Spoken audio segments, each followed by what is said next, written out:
पूर्व उप मुख्यमंत्री और एआईसीसी महासचिव।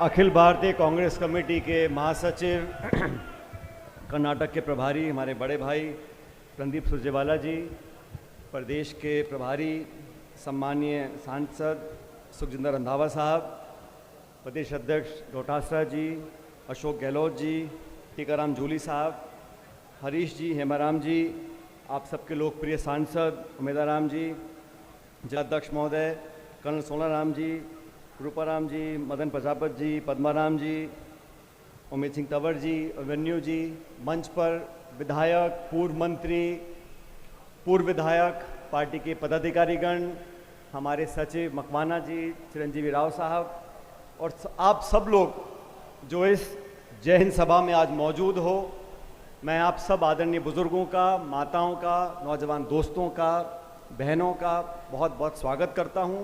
और ये सभा आज जो हो रही है उसका उद्देश्य बड़ा स्पष्ट है। देश में क्या हुआ पहलगाम से लेके ऑपरेशन सिंदूर से लेके आज तक, वो हम सबके सामने है, मुझे दोहराने की ज़रूरत नहीं है। लेकिन इस देश में अगर हम सबकी सामूहिक आस्था किसी एक चीज में है तो भारत की सेना में है, भारत की फौज में है। और हमें फक्र है कि आज सरहद पर हम लोग खड़े हैं बाड़मेर में, यहाँ से पाकिस्तान बहुत दूर नहीं है। यहाँ के रेगिस्तानों में हमारे सैनिकों ने खड़े होकर जो शौर्य का प्रदर्शन दिखाया और 9 आतंकवादी अड्डों को जो ध्वस्त किया, मैं हमारी सेना को साधुवाद देता हूँ, धन्यवाद देता हूँ कि अपनी जान की परवाह किए बगैर उन्होंने हम सब के मान सम्मान की रक्षा करी है। 26 निर्दोष निहत्थे सैलानियों को नाम पूछ पूछ कर मौत के घाट उतारा।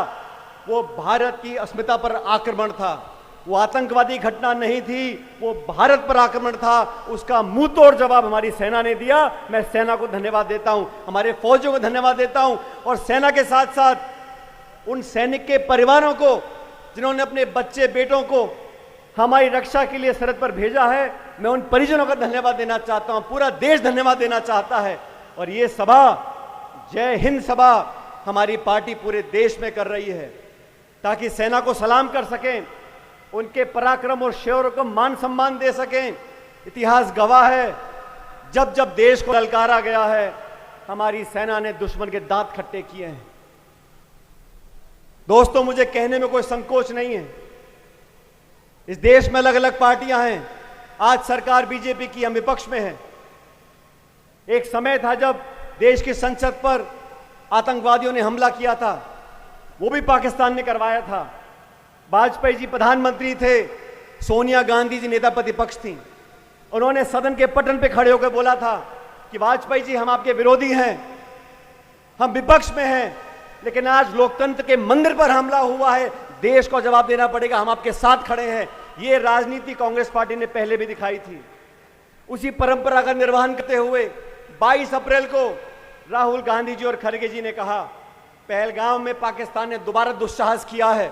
इनको मजा चखाने के लिए पूरे 140 करोड़ की आबादी वाला मुल्क, संपूर्ण विपक्ष, हर एक दल सरकार के साथ खड़ा है। हमने नहीं पूछा कि एलओसी से 400 किलोमीटर दूर पहलगाम में वो आतंकवादी घुसे कैसे, हमने नहीं पूछा कि चूक कैसे हुई। आज देश पर घाव हुआ है, हमारी माता बहनें विधवा हुई हैं, आज हमें बदला लेना है। पूरा देश एकजुटता से खड़ा रहा और हमारी सेना ने वो कर दिखाया जो हमें उम्मीद थी। लेकिन अचानक अमेरिका के राष्ट्रपति घोषणा करते हैं कि मैंने युद्ध विराम करा दिया। किन शर्तों पर कराया? व्यापार का लालच दिखाकर, कश्मीर पर मध्यस्थता कर कर। उसका खंडन सरकार ने आज तक नहीं किया। इतना बड़ा मुल्क, थोड़े मोड़े व्यापार के लिए हम युद्ध विराम कर सकते हैं? अगर नहीं तो सरकार को जवाब देना चाहिए। मैं आरोप नहीं लगा रहा हूं, लेकिन ये स्पष्टता होनी चाहिए। आज कश्मीर पर चर्चा करना चाहते हो, मुझे खेद है दोस्तों, दुनिया के तमाम मुल्कों ने जब युद्ध विराम हुआ, किसी ने आतंकवाद का जिक्र नहीं किया, किसी ने पाकिस्तान समर्थित आतंकवादियों का जिक्र नहीं किया, भर्त्सना नहीं करी। वो पाकिस्तान जहां उसामा बिन लादेन मारा गया, जहां असद मसूद जैसे आतंकवादी रहते हैं, पूरी दुनिया जानती है, फिर भी जो भर्त्सना करनी चाहिए थी दुनिया के देशों को, वो नहीं करी।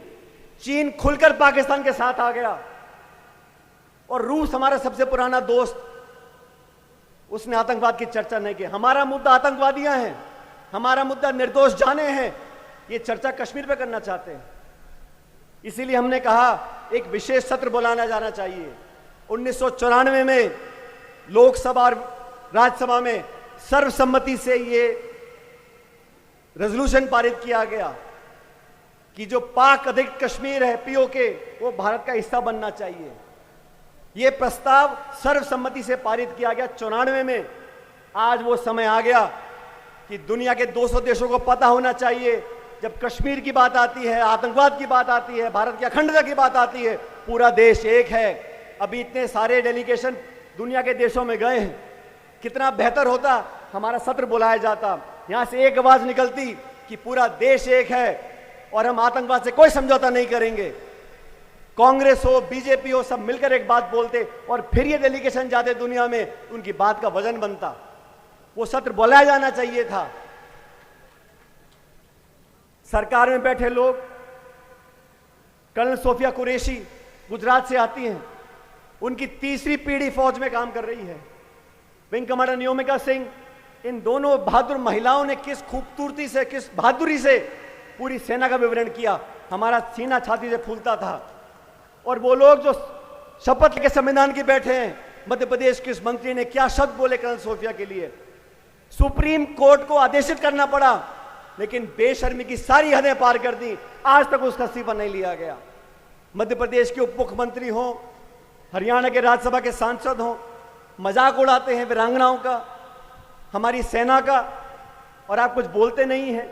भाजपा के शीर्ष नेतृत्व को माफी मांगनी चाहिए और बाहर निकाल देना चाहिए ऐसे लोगों को जो मंत्री बना के आपने बैठे हैं। हमारा पार्टी ने ये निर्णय लिया, हम जैन सभाएं करेंगे, लोगों के अंदर वो जज्बा जागरूक करेंगे, क्योंकि जब युद्ध विराम हुआ उसके 6 घंटे बाद पाकिस्तान ने सीज फायर का उल्लंघन किया, लगातार बमबारी करी राजौरी और पुंछ में। उस मुल्क का क्या भरोसा है? वो मुल्क दिवालिया हो गया है। हमारी अर्थव्यवस्था उससे 11 गुना बड़ी है।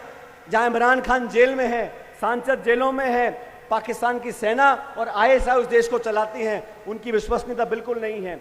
इसलिए सरकार को बहुत सावधानी से काम करना चाहिए। और मैं तो धन्यवाद देना चाहता हूं अखिल भारतीय कांग्रेस कमेटी का कि रणदीप सुरजेवाला जी आज हमारे बीच में आए हैं, पार्टी का संदेश लेके।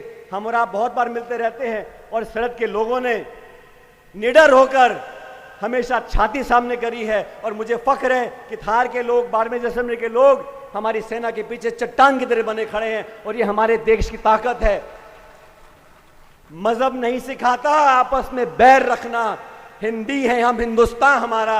ये जो हमको तोड़ना चाहते हैं मजहब के नाम पर, उनको मुंह तोड़ जवाब देना बहुत जरूरी है। ये घुसपैठिए, ये